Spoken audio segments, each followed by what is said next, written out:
Okay, I think we'll go ahead and dive into it.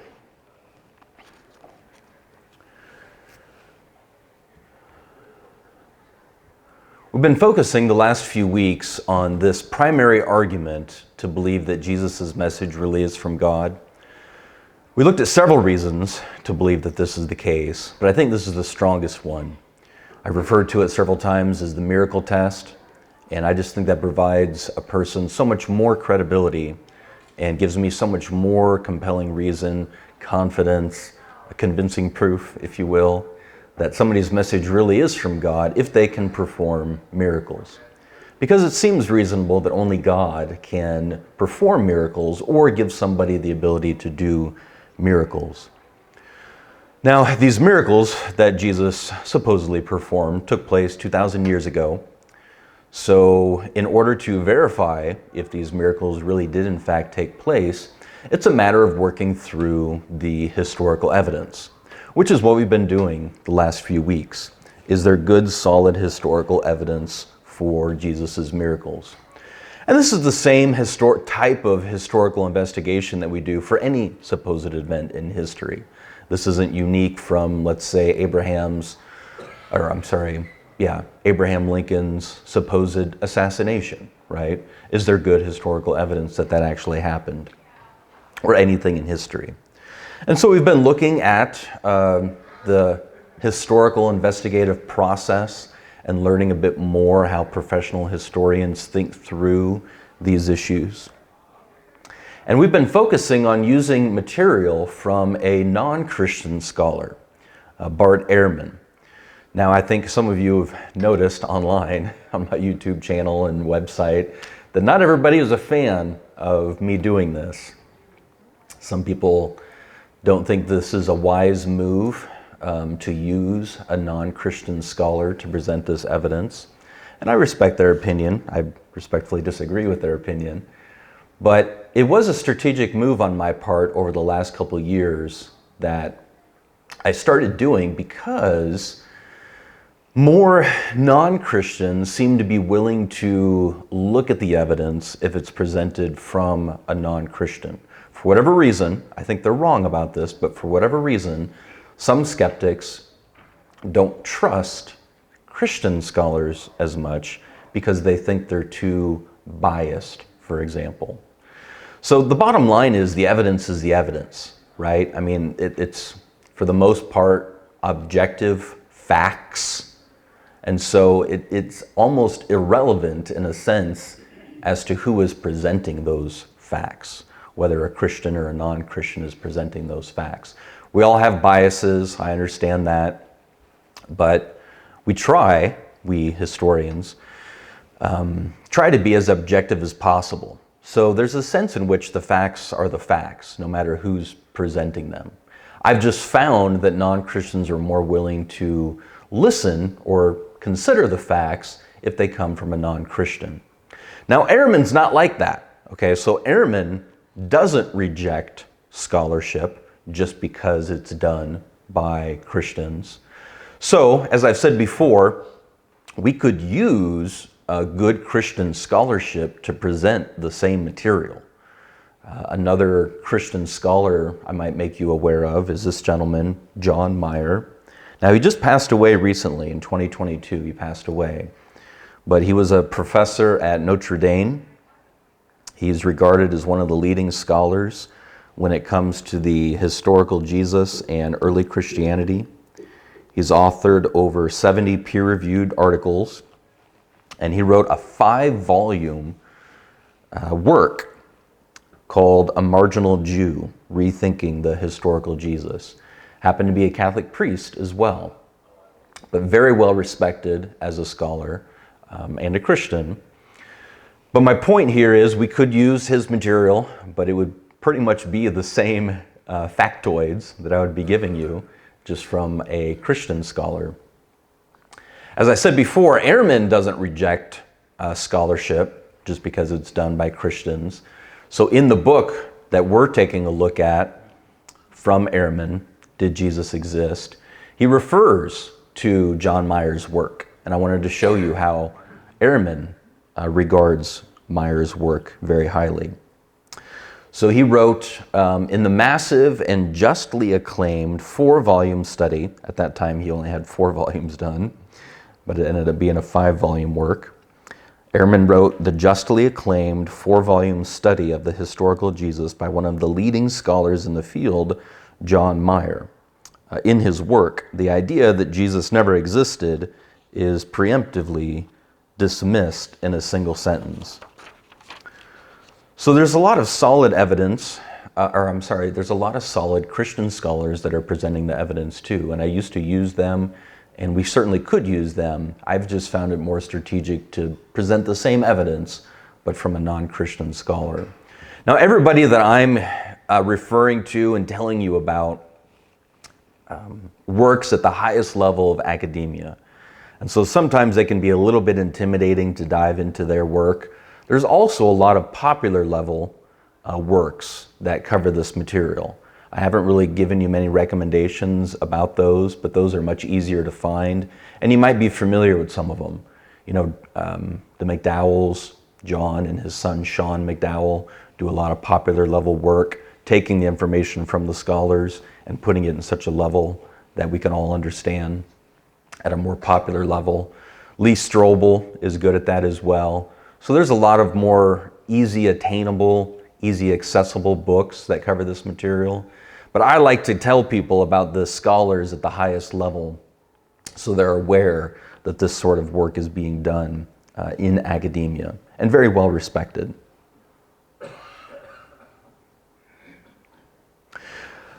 Okay, sometimes, going back to Ehrman, sometimes I'm asked, well, if Ehrman thinks there's so much good historical evidence for Jesus, and even his miracles about healing people and rising from the dead, then why does Ehrman reject Christianity? It's not because of his historical scholarship, it's not because of his historical investigation, but as he himself says, what caused him to walk away from Christianity is the problem of evil. So he wrote here, this is from another book of his, he said, eventually the reason I left Christianity was unrelated to my scholarship. He's a historian, that's what he focuses on. It's because I simply could no longer believe that there was a God who was active in a world where there is just so much pain, misery, and suffering. I realized I just don't believe it anymore, and so I became an agnostic about 20 years ago. So it's not because of the historical evidence that led him away, it's because of the problem of evil, which we've discussed in this class. But this is a big conversation, this problem of evil, and so it's worthwhile spending time thinking about it and addressing it, because it does lead a lot of people away from God. And we all struggle with it. Even if it doesn't lead us away from Christianity, I think it's something that we all struggle with from time to time. Why would God allow these things to happen? Well, we've been working down this list of 8 reasons to believe the accounts of Jesus' miracles. And most of these reasons are just the criteria, as Ehrman laid out, that historians hope a certain thing meets. And when they meet those criteria, it raises their confidence, raises their certainty that that event in history actually took place. So most of these reasons just are those criteria, with a couple more added in. But other criteria that historians use, but just maybe Ehrman didn't pull out directly. Now we've covered the first 4, and so the goal is this morning to cover the second 4. I don't know if we're going to get all the way through them. The one that I would skip, if we had to skip one, is number 7. I've covered all this stuff in other lectures, and so if you just leave with heartburn because we didn't cover 7 today, you can watch my video on it on the YouTube channel, Convincing Proof. So 7 we might have to skip. I think 8 is probably more pertinent, more important than 7. We're going to spend most of our time probably on number 5, because this is a huge criteria for everybody who works in historical scholarship. If you can have accounts, if you have accounts that are early, this is golden. And so I want to show you how early the accounts of Jesus' miracles really are. In other words, how far back can we go via the historical process to see how soon people were talking about his miracles? Were those things just legends that developed decades or even centuries after the fact, or were people shortly after his life discussing these sort of miracles, his resurrection, so on and so forth? So let's start by looking first just at a timeline of the New Testament. When people lay out when the New Testament was written, these are kind of two bookends that they usually discuss. Maybe not the temple being destroyed as a bookend, but just a key date in the first century, at least when it comes to Palestine, Israel. It was a huge event for them because this is when the Romans came in and destroyed Jerusalem, including the temple. So we all kind of measure, right, our timelines and our own personal histories based off of major events, maybe in our personal lives, weddings, birthdays, graduations, but even as a country, right? 9/11, maybe the assassination of JFK, those sort of things. Well, AD 70 was a huge year when it comes to first century Israelites. And so 70 AD is usually put on a timeline. And then we know, of course, that Jesus ministered in the early 30s. That's when he had his 3-year public ministry. And so we can ask, okay, when was the New Testament written? So how long was it after Jesus' life that the New Testament books were written down? Some think that the Gospels were written, we'll start with the Gospels, some think that the Gospels were written too late to be useful, that the Gospels aren't early enough. But let's see what Ehrman says in regards to that objection. Ehrman wrote, in fact, the Gospels were written at the end of the first century, about 35 to 65 years after Jesus' death, and we have physical proof. One fragment of a Gospel manuscript dates to the early 2nd century. We have numerous fragmentary manuscripts that date from the 2nd and 3rd centuries. So scholars typically date these Greek compositions to the end of the 1st century, with Mark probably being the first Gospel. There's a lot of debate back and forth whether Mark or Matthew was first. Ehrman takes the position that Mark was probably first. Written around 70 CE. I still use AD, so forgive me if we interchange that back and forth. Matthew and Luke being a bit later, probably 80 to 85, and John being the last, 90 to 95. Now he's giving ranges because we don't know the exact year, obviously. And these are, maybe later than I would be a bit comfortable. If I was going to lay out a range of when the Gospels were written, I would probably lean towards a little bit earlier than this. But this is not something that I'm going to fight tooth and nail about. It's very difficult to date exactly when the Gospels were written. So if you have another book, let's say, by a Christian scholar, you'll find that they will tend to give a little bit earlier date ranges. But since we're looking at Ehrman's material, I'm comfortable with these ranges, right? You might think, well, that's pretty late. I mean, we are talking decades after Jesus' life. Should we be concerned about that? Well, let's take a look at some of these issues and how historians go back even closer to Jesus' life and ministry. Let's put these on the timeline. I am including Ehrman's ranges, but these are broader ranges because I'm including scholars who think the Gospels are written a little bit earlier. So these are bigger ranges than Ehrman gave, but they include Ehrman's ranges in them.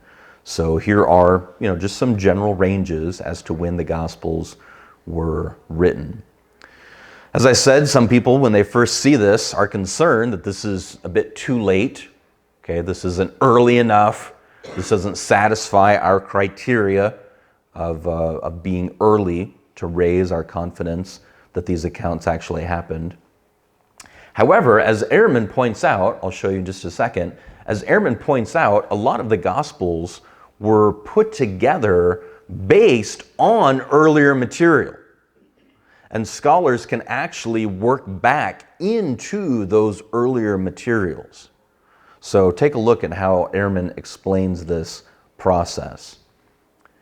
He wrote, "What's sometimes underappreciated by mythicists, those who believe that Jesus didn't even exist, who want to discount the value of the Gospels for establishing the historical existence of Jesus, is that our surviving accounts, which began to be written some 40 years after the traditional date of Jesus' death, were based on earlier written sources that no longer survive. But they obviously did exist at one time, and they just as obviously had to predate the Gospels that we now have. The opening words of the Gospel of Luke bear repeating." You guys might remember this as Luke explains his process of writing out the Gospel of Luke. And then he quotes Luke here. "Whereas many have attempted to compile a narrative of the things that have been fulfilled among us, just as the eyewitnesses and ministries of the word delivered them over to us, it seemed good to me also, having followed all these things closely from the beginning, to write for you an orderly account." Ehrman goes on to explain that there's no reason to suspect that Luke is lying here. Luke knew of many earlier authors who had compiled narratives about the subject matter that he himself is about to narrate, the life of Jesus. Since the mid-19th century, so the 1800s, there's been a wide consensus among scholars concerning what these earlier sources were and even what to call them. Again, I don't mean to say that every scholar agrees on every detail. On the contrary, scholars vigorously debate many specific issues when it comes to these earlier sources. But in a broad outline, which is what matters for my purposes here, there's considerable agreement based on a very thorough investigation of all the relevant issues by scholars who have devoted their entire lives to studying the question. So in other words, even the Gospels as we have them, Matthew, Mark, Luke, and John, were based on earlier accounts. And historians, through their investigative process, which you'll see Ehrman explain a bit more as we go on, they can work back into these earlier accounts and kind of piece together what these earlier accounts were and how far they go back to the time of Jesus. It's really remarkable. A lot of these accounts were oral accounts. And Ehrman explains how they can date, as historians again, date these oral accounts of Jesus' teaching and miracles and events that he did all the way back to the 30s. So all the way back to the decade in which Jesus himself did his ministry. So take a look at Ehrman explaining these details here. He says, "The gospel accounts of Jesus, all of them entirely or partially independent of one another, survived from within a century of the traditional date of his death. These are based on numerous previously existent written sources and on an enormous number of oral traditions." Remember, traditions here in this context is just another word for an account. So an oral tradition is just an oral testimony, an oral account about Jesus. That can be dated, look at this, back to the Aramaic sources of Palestine, almost certainly from the 30s of the first century. The reality appears to be that there were stories being told about Jesus for a very long time, not just before our surviving Gospels, but even right before their sources had been produced. If scholars are right, they were based on oral accounts that had already been in circulation for a long time. How far back do these oral accounts go? Well, anyone who thinks that Jesus existed has no problem answering the question. They ultimately go back to the things that Jesus said and did while he was engaged in his public ministry, say around the year 29 or 30. So historians, through their process, can detect some of these oral accounts in the Gospels, and they date them all the way back to the early 30s through this process. Now, sometimes people think the Gospels are the only sources that we really have about the historical Jesus, or even maybe about his miracles. But that's not the case. As we've seen before, Ehrman points out that a lot of the books in the New Testament discuss the historical Jesus, including his miracles. So I want to quickly, I know we're moving through this material pretty quickly, but I want to jump over to another book in the New Testament, and that is the book of Acts. So as we've seen already, Ehrman notes that Acts should be considered an additional independent source. Quite a range. Ehrman is going to lean towards more the end of this range, the upper end of this range in terms of when Acts was written. Other scholars will say that Acts was written a bit earlier than that, even down into the 60s potentially. But regardless of exactly when Acts was written, the book of Acts is really incredible because it contains very, very early material, as we'll see Ehrman flesh out here. So take a look at what Ehrman says concerning Acts. The Acts account gives clear evidence of being very early and Palestinian in origin, as happens occasionally in the Gospels. Here too, a key word is left in Aramaic. Akeldama means field of blood, the original language of the story.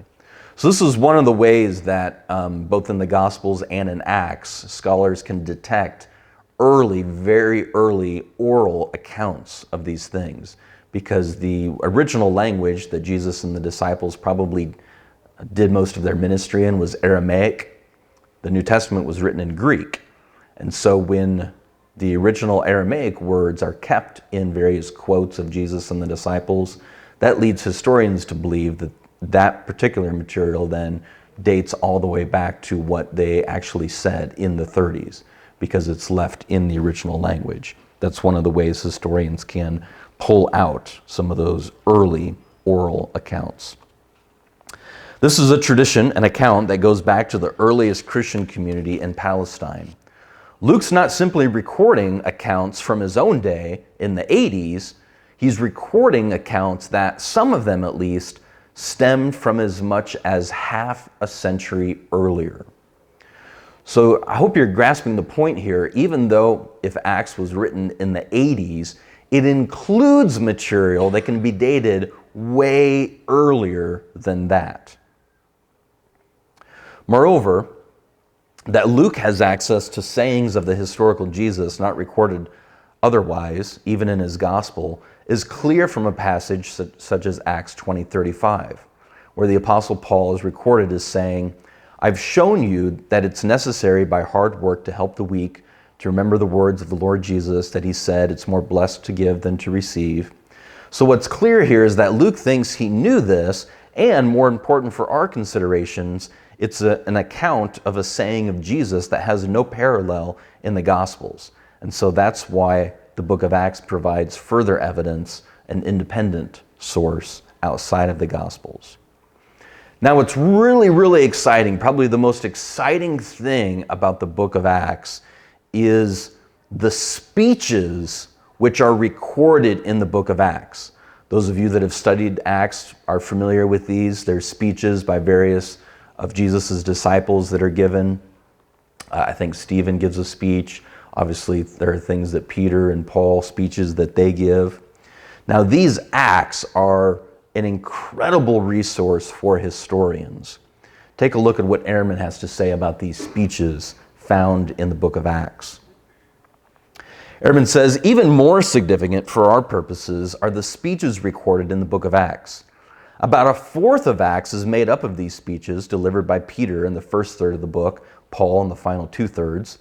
And some of these speeches contain what scholars call pre-literary accounts, oral accounts that had been in circulation from much earlier times that are found now only in their written forms in Acts. This is important information because, here again, it shows that Acts is not simply a document from the 80s, it incorporates much older accounts. And these accounts are quite emphatic that Jesus was a Jewish man who lived, did spectacular deeds, taught, was executed as a human in Jerusalem. So not only are these speeches an independent account, an independent source, they're very early, and they describe Jesus as performing spectacular deeds, i.e. miracles.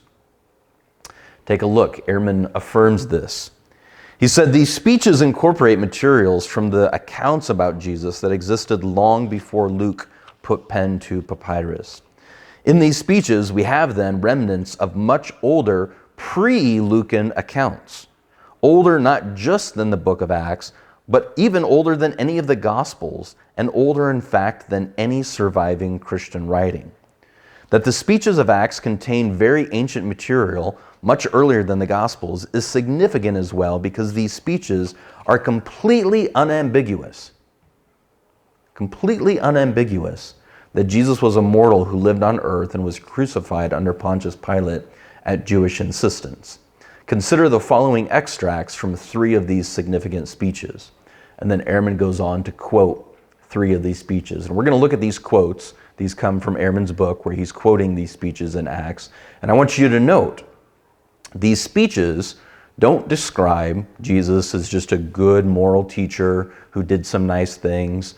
No, these speeches, which can be dated very early, describe him as a miracle worker. In other words, we have very early accounts of his miracles.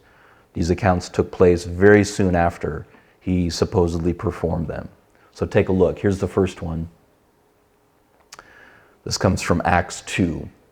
Ehrman's quoting it in his book. So Acts 2.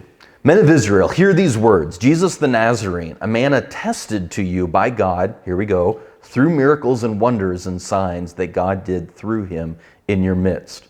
Just as you know, this one was handed over through the hand of the lawless by the appointed will and foreknowledge of God.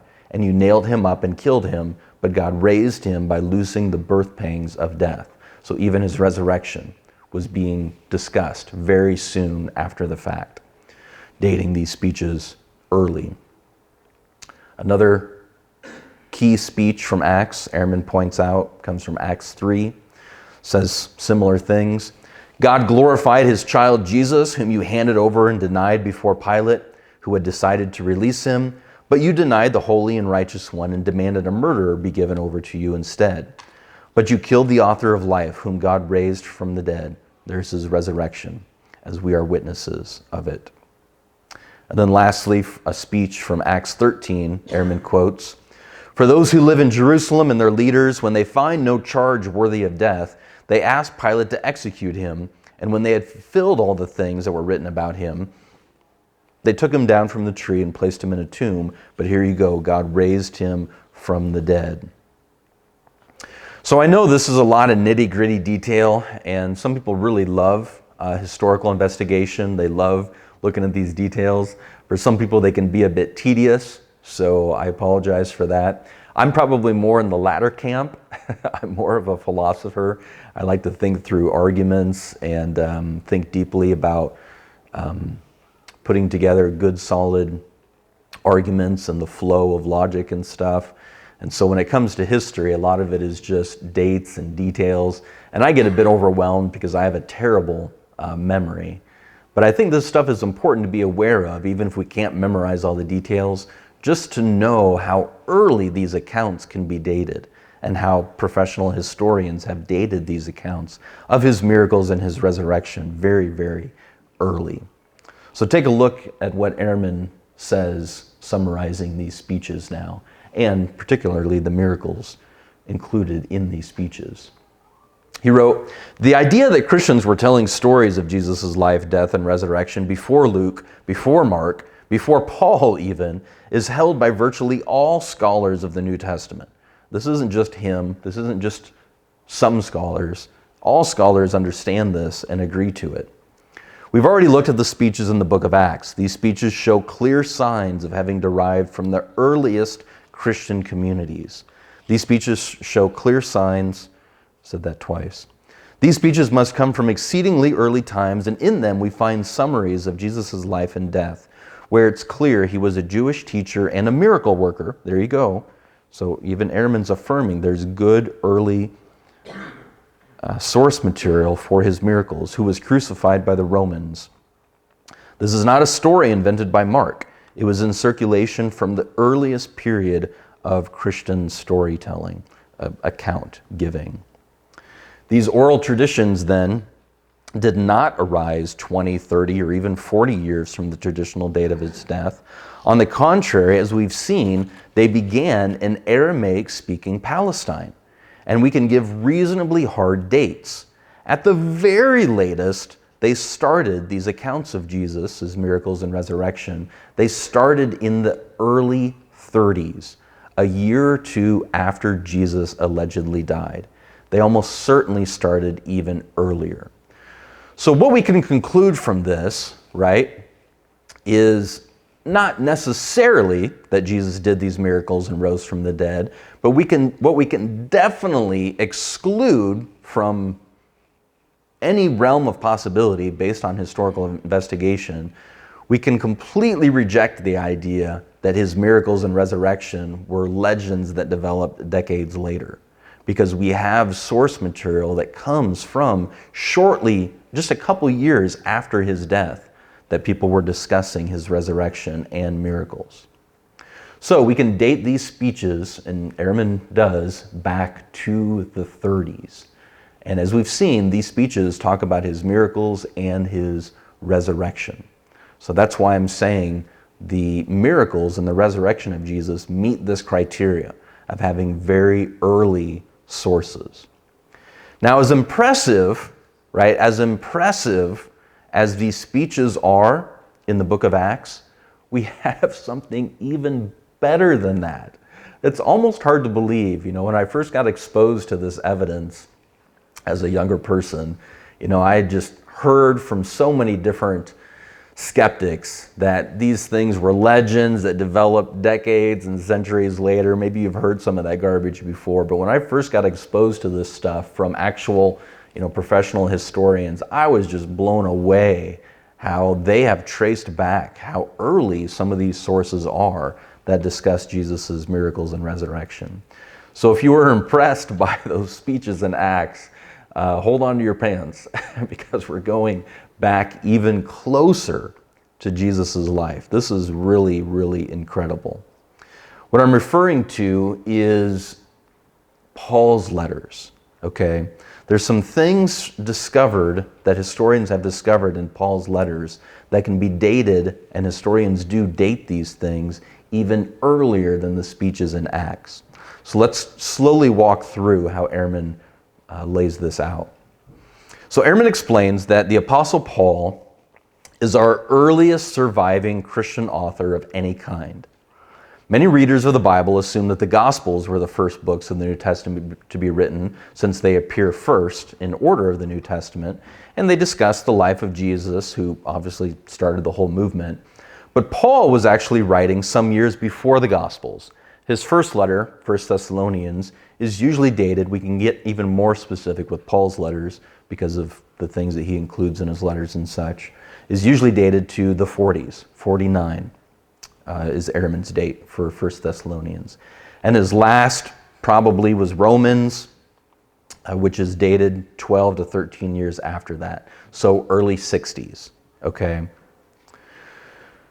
So we can date, and Ehrman does this as well, most all of Paul's letters then in the 50s, right? Paul wrote his epistles in the 50s. I'm just putting some of the major ones on the timeline. I'm not putting them all there because that would take too much space and be too many details on a slide.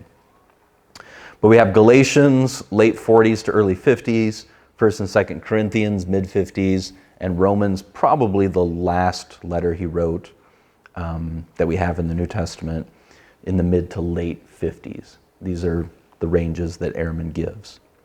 Now, you should be aware that there is some debate about some of Paul's letters in the New Testament. You guys are familiar that in our New Testament, there are 13 letters supposedly from Paul. And historians are very, very confident about these on the left. Okay, so there's just so much historical evidence that Paul wrote these that there isn't really any debate about Romans, Corinthians, Galatians, Philippians, 1 Thessalonians, and Philemon. Nobody debates that. Everybody agrees that those were written by Paul because there's just so much strong historical evidence for it. There is good, strong historical evidence that those other ones were written by Paul, just not as strong of historical evidence. So those are debated. If you wade into this material, you will see people debate these other letters, whether they were really written by Paul or not. There's good historical evidence, just not as much. It's kind of like we discussed before, Jesus having brothers and Jesus having sisters, right? We just have tons of sources that say he had brothers. So historians are very confident about that. Only one source says he has sisters. So just wearing our historians' hats, we can't be as confident about that. We can't dismiss that Jesus had sisters because we only have one source. Just can't be as confident about it. Similarly with these books, whether they were written by Paul or not. Good historical evidence for those on the right, just not as much as those on the left.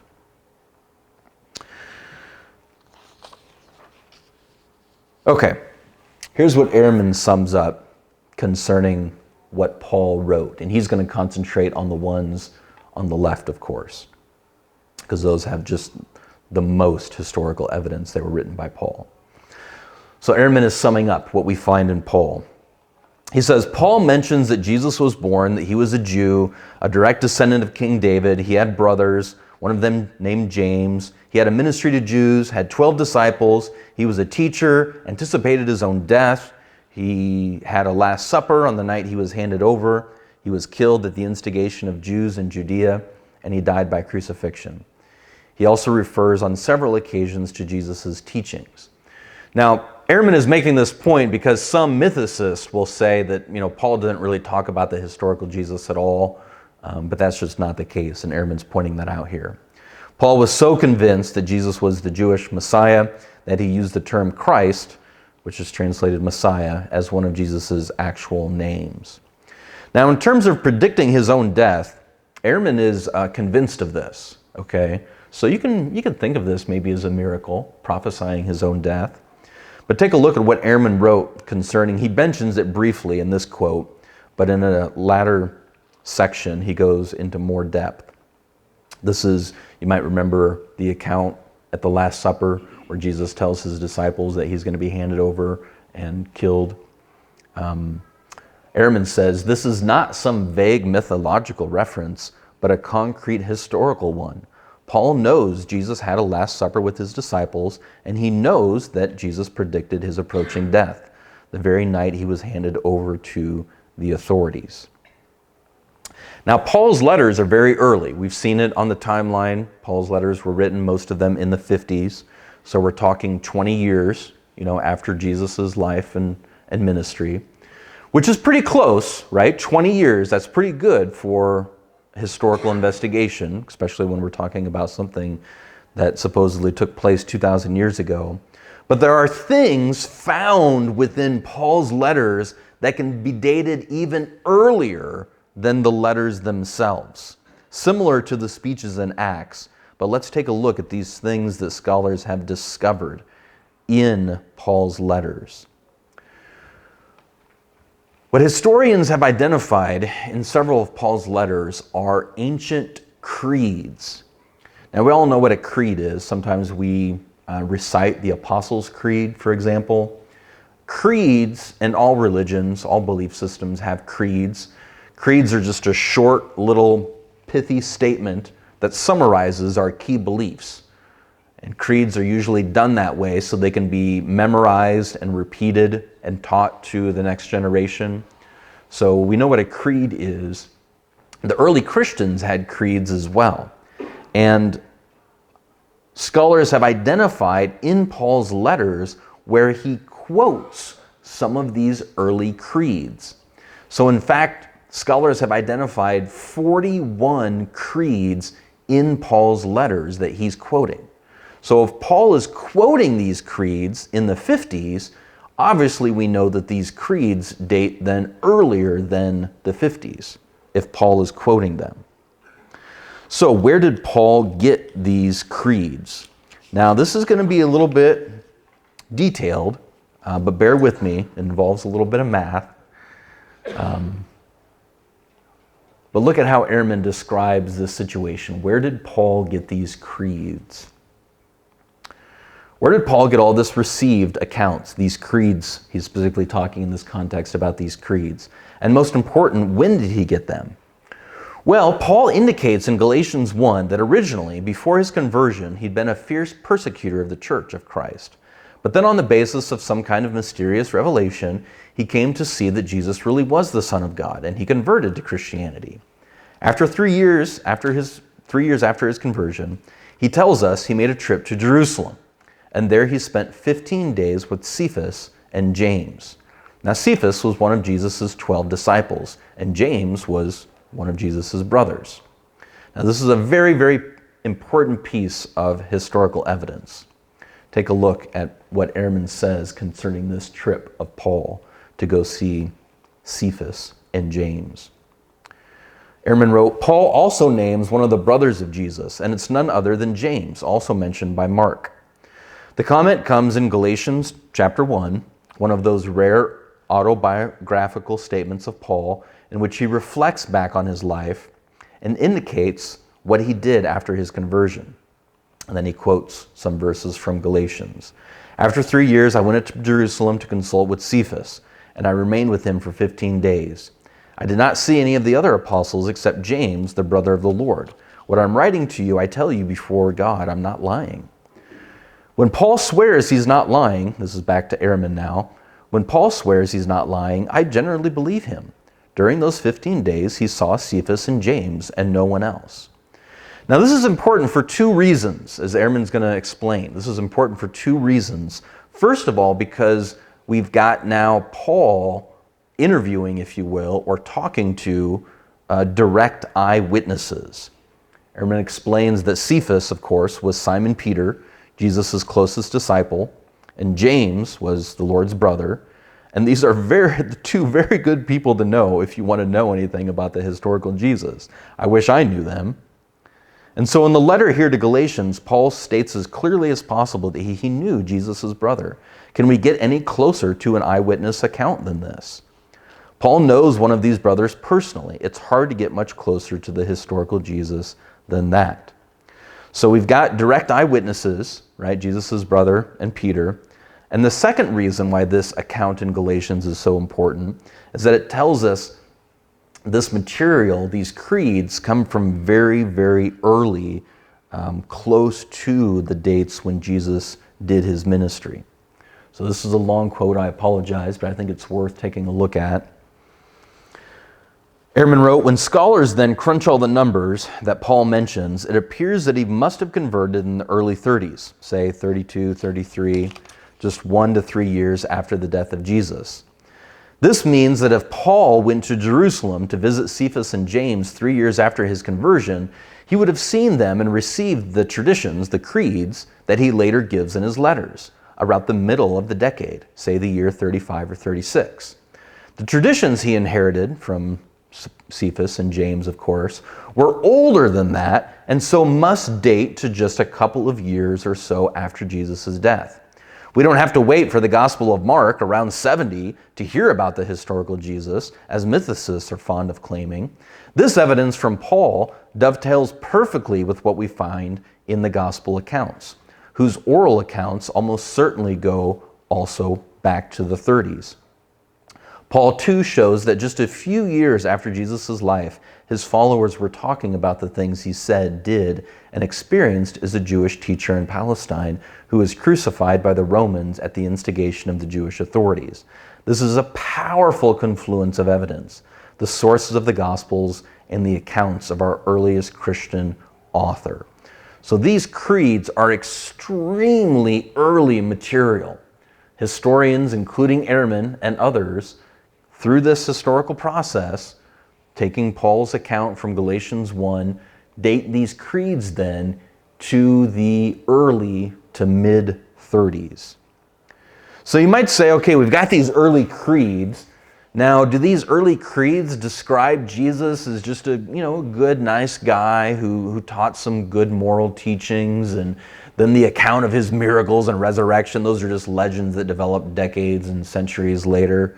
What do these creeds say? How do these early creeds, which historians date to just within a year or two of Jesus' death, how do they describe Jesus? We'll take a look at probably the most famous creed. I'm sure you guys are familiar with it. It's found in 1 Corinthians 15.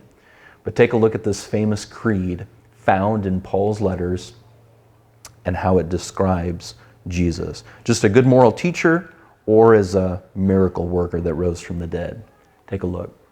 Again, this is quoting from Ehrman. There's solid reasons for thinking Paul understood Jesus to have died recently. I can start with the basic confession, the basic creed of faith that Paul lays out in 1 Corinthians, a confession that was passed along to him by those who came before him. As it states, "For what I received, I passed on to you as of first importance." That's what gives historians the clue that this is a creed. He received it, and now he's passing it on. "But Christ died for our sins according to the Scriptures, that he was buried, that he was raised on the third day according to the Scriptures, and then he appeared to Peter and then to the 12. After that, he appeared to more than 500 of the brothers at the same time, most of whom are still living, though some have fallen asleep, passed away." And in the very next paragraph, Ehrman explains the importance of this creed. Take a look at this. Ehrman wrote, "Several points are worth emphasizing here about this creed. This ancient creed is neatly balanced. It's a poetical statement, as a lot of creeds are, easier to memorize, with two halves. In both halves, it makes a claim about Christ, that he died and then he was raised, indicates the claim is in accordance with the Scriptures, and then offers empirical proof.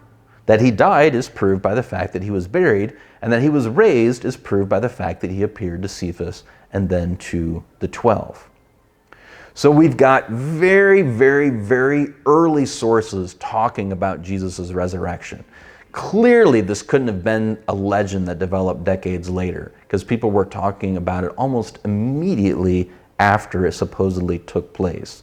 This is why atheist scholars like Ehrman, and here's another atheist scholar, Gerd Ludemann, will admit that from historical analysis, we know the disciples were proclaiming Jesus' resurrection no later than 2 years after the cross. Now again, this doesn't prove that Jesus rose from the dead, right? They still could be lying about it a day after he died, or, well, 3 days after he died, I guess. They could be lying about it very soon after, right? It doesn't prove that he rose from the dead. Obviously, Ehrman and Ludemann don't believe that he rose from the dead. But what this completely dismisses is the idea that the resurrection was a legend that grew up many years later. We just have multiple early independent sources that talk about his miracles and his resurrection. And that increases our certainty, as we've discussed from a historical perspective, that this really did take place. Now this number 5, this fifth reason, has taken a long time and it was a lot of details. I apologize for that, but I think it's good to be aware of them. I'm going to give you just a short time to discuss this issue among yourselves. I know some people learn well by thinking out loud, so just for a couple minutes, discuss this. These early dates, maybe if this is new to you, you can talk about what you think this means and how much this raises or should raise our confidence that these things actually happened. So discuss just with those around you for just a couple minutes here.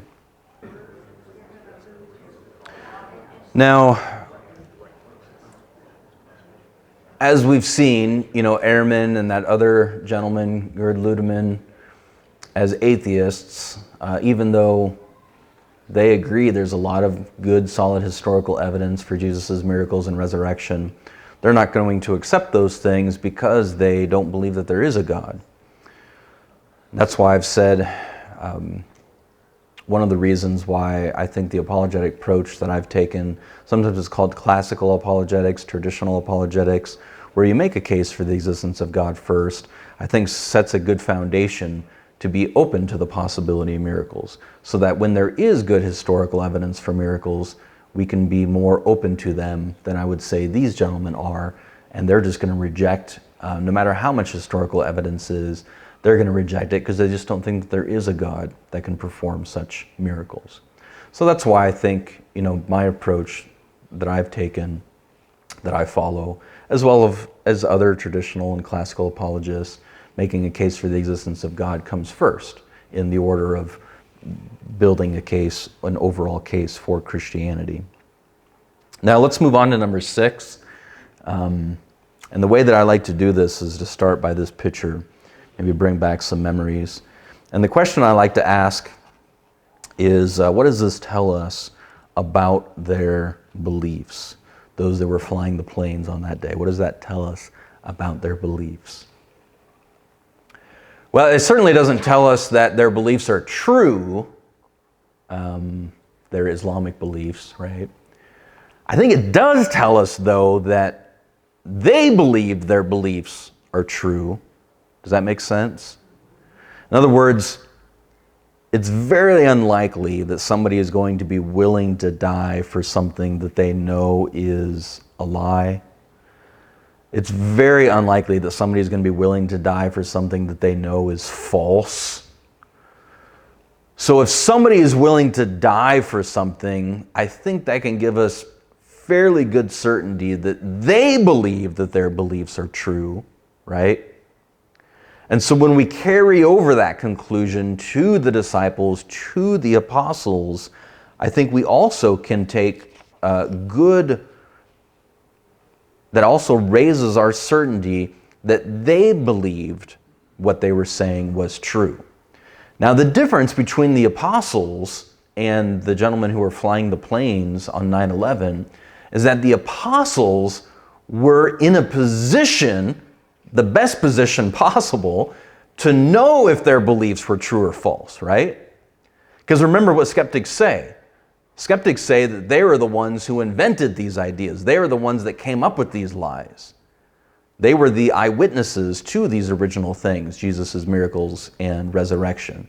And so if those things are lies, they would be the ones who would know that for sure, because they were the ones who made up the lies, supposedly.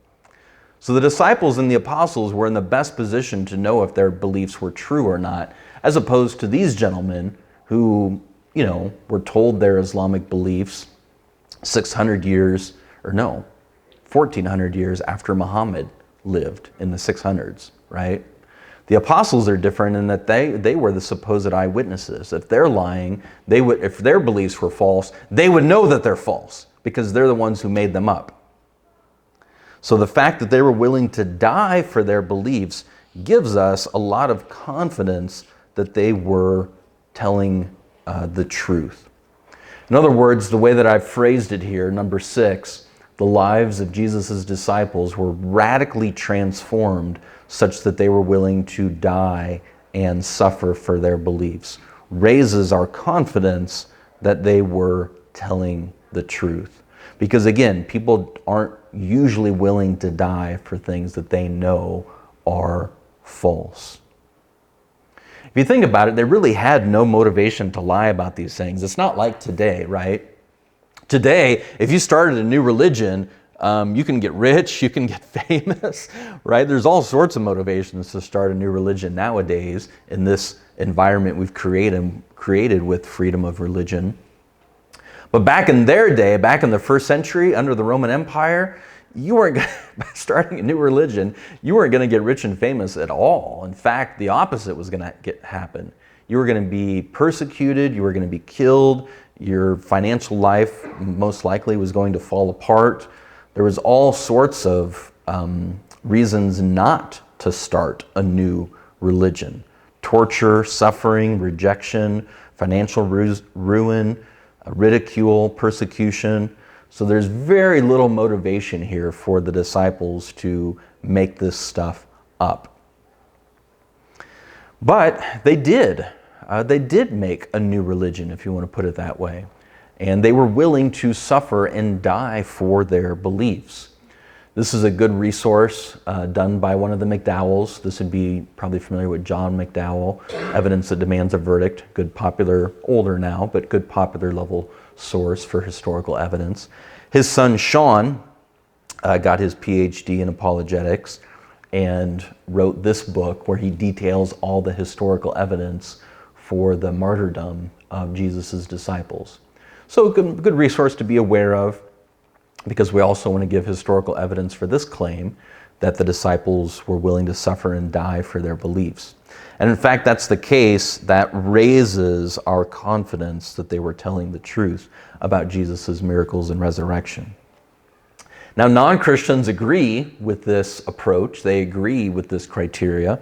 Even Ehrman himself, take a look how Ehrman talks about this transformation of the disciples such that they were willing to die for their beliefs. Ehrman wrote this. He says, "I think there's a very clear explanation for these He's talking about Peter and Paul in this context. There's a very clear explanation for these transformations. Both men believed that after his death, Jesus appeared to them. They believed on the basis of something they saw and or heard, that Jesus had been raised from the dead, and that completely turned their lives around. In another book, this is a quote from another book of Ehrman's, he wrote, "What convinced people that Jesus was resurrected is that he appeared to people. It's the appearance of Jesus alive after his death that convinced folks he had been raised from the dead. Several people almost certainly claimed to see Jesus alive afterward. Historically, I think, these people really did claim that they saw Jesus alive afterward. Peter figures prominently in these narratives as one who saw Jesus. According to Paul, Peter was the first one to see Jesus after his death. Paul himself says that he had a vision of Jesus. He's unambiguous about it. Remember, Ehrman's talking as a historian now. He's just said these are the historical facts. In the Gospels, Mary's the one who goes to the tomb and learns that he's been raised from the dead and then sees him. So Ehrman he's not saying that the disciples were lying about these things. He agrees that the disciples believed they saw the risen Jesus. He just thinks that they were mistaken about that, and has various explanations as to how they could be mistaken. But he says we can be confident that they weren't lying. When they said that they thought they had seen the risen Jesus, they were telling the truth. We can affirm, as a historian, that they believed that they had seen Jesus rise from the dead. I'm going to get into the limited amount of time we have left. We only have about 10 minutes left. I want to get into some of these other explanations, okay? Or at least make you aware of them so you can kind of see where this conversation goes. Because I find at this point, some people are like, well, if atheists and people like Ehrman are agreeing with so much of this stuff, then again, why don't they think Jesus really rose from the dead? How do they explain this away? And I want you to see some of those things, okay? So with that in mind, we're going to skip number 7. But that is stuff you can find on our Convincing Proof website and the Convincing Proof YouTube channel. And what I want to get to is number 8.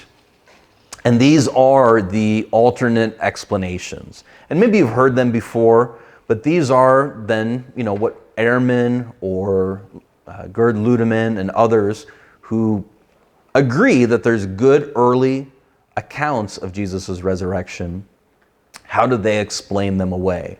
And they will often explain them away by proposing alternate explanations. They will say things like, well, maybe they hallucinated when they supposedly saw Jesus' resurrected body, that was a group hallucination. And so these alternate explanations are what are proposed. And what we go through here in this 8th and final step then is to consider some of these alternate explanations and just to show that they don't line up with the historical facts. They just do not line up with the historical facts, as well as an actual literal bodily resurrection. So in other words, Jesus is actually rising from the dead, literally and bodily, is what best accounts for all the historical facts. And this is kind of a long, drawn-out process that various, now of course, Christian historians go through as they're making the case that the resurrection of Jesus best explains all of these facts. Before we start looking at those, and again, we only have 10 minutes just to kind of run through how this process works, I do want to let you know about this myth that you'll see from time to time.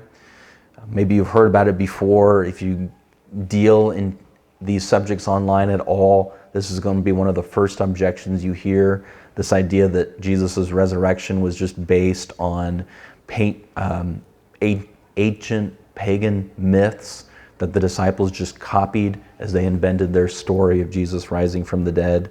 But I want to show how Ehrman knocks this objection out of the water, because it's just, at this point, it's pretty ridiculous. But take a look at how Ehrman deals with this. Ehrman wrote, one of the most widely asserted claims found in the mythicist literature is that Jesus was an invention of the early Christians who had been deeply influenced by the prevalent notion of a dying, rising God, as found throughout the pagan religions of antiquity. The theory behind this claim is that people in many ancient religions worshiped gods who died and rose again. etc., Osiris, Attis, Adonais, etc., etc. But look how Ehrman responds to this. He says, even though most mythicists don't appear to know about it, the one-time commonly held view that dying and rising gods were widespread in pagan antiquity has fallen on hard times among scholars. The category of dying and rising gods, once a major topic of scholarly investigation, must be understood to have been largely a misnomer based on imaginative reconstructions in exceedingly late or highly ambiguous texts. This is Ehrman writing this out now. He's quoting Mark Smith, a scholar who specializes in this area. Moreover, Smith emphasizes a good deal of our information about these other gods comes from sources that date from a period after the rise of Christianity, writers who themselves were actually influenced by Christian ideas, who often then received their information secondhand. One major question, as we'll see as he goes through this, is whether there even was a common mythology of dying and rising gods. Moreover, even if there was, it stretches credulity to think that such a mythology, if it even existed, played any role in the world of Jesus' earliest Jewish followers in Palestine. To Paul, Jesus was not a dying, rising God like those discussed among the pagans, and if in fact there was such a pagan view at all. So this, even though it's still popular, you'll see it online from time to time, that it was just a myth developed to copy these pagan ideas. Ehrman points out historically that scholars just don't even pay attention to that anymore. Okay, I want to direct you to a particular scholar that specializes in Jesus' resurrection. This is a gentleman known by Gary Habermas. You might be familiar with him. He has spent the last 30, probably 40 years now, and developed himself as one of the leading experts when it comes to the historical investigation of Jesus' resurrection. And what Habermas is really good at is taking some of these alternate explanations of his resurrection, like group hallucination. Jesus didn't really die on the cross, he just passed out, and then somebody got him all healed up, looking better in a few days, and then the disciples saw him and thought that he rose from the dead. All those alternate explanations.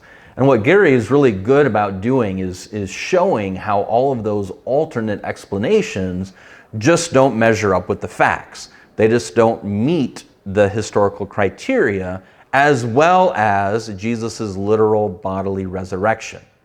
It's very easy to come up with conspiracy theories, right? I mean, it's so simple. Anybody can say, well, is it possible that Jesus had a twin brother and Jesus' twin brother died on the cross, but he really didn't? And so when the disciples saw him 3 days later, they thought that he rose from the dead because it was his twin brother. Is that possible? Of course that's possible. But look, do you have any historical evidence for that whatsoever? Do you have any first century accounts of him having a twin brother? Do you have historical eyewitnesses that go back to within 2 to 3 years of his death, like we do on our side? It's so easy to come up with the possibility. Look, we don't win the argument, we don't win the conversation if we say, is it possible he rose from the dead? Well, of course it's possible, but is there good historical evidence for your theory? In this case, your conspiracy theory. So what Gary Habermas is really good at doing is laying out all the historical facts that all scholars affirm, all scholars agree to, and then walking through the different theories, right? And showing how they just don't measure up with the facts. So here's one of the theories out there, right? This is one of the earliest theories, that the disciples stole Jesus' body while the guards slept. And this theory goes back even to the New Testament, right? This is talked about, that the Jewish leaders claimed this from the very beginning. Now, interestingly, we can note that the enemies agree that the tomb was empty. So we have enemy attestation that there was an empty tomb. They don't deny that evidence of an empty tomb, but they offered a natural explanation. But does it fit the facts? And this is what a lot of Gary Habermas's work does. He looks through these alternate explanations and shows how they just don't fit the facts. So, for example, this idea that Jesus' body was stolen doesn't fit these facts. These are facts as Gary lays them out. He calls them the minimal facts that all scholars agree to. This conspiracy theory, this alternate explanation, doesn't fit these facts. Now, what's really exciting about Gary's work, and I would encourage you to have at least one book by Gary Habermas on your shelf. He's got all sorts of books that he's written over the years, decades really. Some at the very high academic level. He is a historical scholar, but some at the popular level as well. So he's one of those rare breeds that can write and do good work at the academic level and the popular level. So it's good to have a source by him in your own home so you can walk through some of these alternate explanations. What's really exciting is that what Gary is doing now is he's writing his magnum opus. So he's done this historical work for 40 years and he's written several books about it, but he wanted to really put all of his historical research in one resource, all of his work into one collection, and it's actually a 4-volume work that's being published right now. The first volume just came out in January of this year, and the next volume, I think there'll be a volume released every year. Each volume is about 1,000 pages, so we're talking, when it's all said and done, we'll have 4,000 pages of his investigative historical work over the decades he's done his work, laying out all the historical evidence for Jesus' resurrection, all these alternative explanations and how they don't fit the facts. So a very, very great resource that is going to be important. Interestingly, the publisher asked me to be the substance editor for these volumes. And so I've been reading these volumes before they were published and editing some of them. Now, I'm not a historian. They didn't ask me to edit them because I know all these historical facts and I can correct Gary on these historical facts. But they asked me because I'm more of a philosopher and work more with argumentation. And so I'm evaluating how he lays out his arguments and making sure that they follow good form, so on and so forth. So I've been really excited to read these volumes ahead of time. I've edited the first 2 volumes, so I edit them usually about a year and a half before they're actually published. So it's kind of exciting for me to read through his material before it gets out to the public. But the first volume is now available. You can buy it Amazon, wherever. But he walks through these other explanations, like the disciples went to the wrong tomb. We could talk about, I mentioned this alternative explanation, he didn't really die, he just swooned on the cross, how that doesn't really line up with the historical facts. The hallucination alternative explanation. So again, Gary Habermas's work is a great resource on that. And we go through, I've got whole lectures and series on the YouTube channel and the Convincing Proof website where I walk through these alternate explanations and point out how they don't measure up with the good historical facts that we have.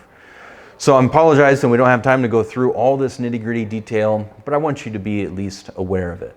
Let's close with a word of prayer. Heavenly Father, we're thankful for folks like Gary and all the work that he puts in to laying out this historical evidence so that we can see how your resurrection is really so well attested. And we're thankful to you ultimately for giving us all of these reasons and evidence to believe in you and to trust you.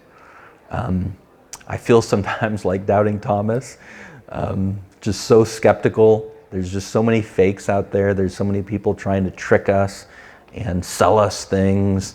And so I'm just so skeptical of really any claim out there. And that just gives me so much thankfulness towards you, Lord, because you've given us so much good, solid historical evidence that our faith doesn't have to be emotional, it doesn't have to be blind, it doesn't have to be whimsical. It can be based, our trust in you can be based on all this solid, good historical evidence that you left for us, because you know our condition, you know our sinfulness, you know our skepticalness, and you just know that there's so many fakes out there. I think this is one reason why you've given us such good historical evidence to protect us from all the fakes out there, and showing that that Christ really is our Messiah who loves us and died for us so that we can be reunited back to a loving relationship with you that we were created for. So we love you and thank you and pray as we work into the next hour of worship that our hearts would just be overjoyed and overfull of love for you and thankfulness towards you, Lord. It's in your name we pray. Amen.